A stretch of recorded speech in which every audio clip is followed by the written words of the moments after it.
اے اللہ کے پیارے بندے، میرے اس ویڈیو کو اسکپ مت کرنا. آپ کا دیا ہوا 1 منٹ ضائع نہیں جائے گا بلکہ قیمتی بنے گا.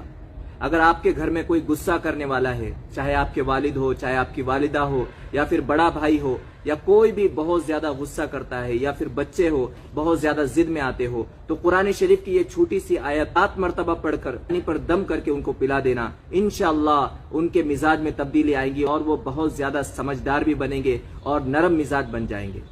آپ کو یہ قرآن شریف کی چھوٹی سی آیت میں پڑھاتا ہوں، لیکن ایک بات کہوں گا، اللہ کے واسطے میرے اس ویڈیو کو شیئر کر دینا. غصے کی وجہ سے کئی گھر ٹوٹ جاتے ہیں. اگر آپ نے یہ ویڈیو کو شیئر کیا، کسی کا گھر بچ جائے گا. کل قیامت کے دن آپ کو بہت زیادہ اس کا اجر ملے گا.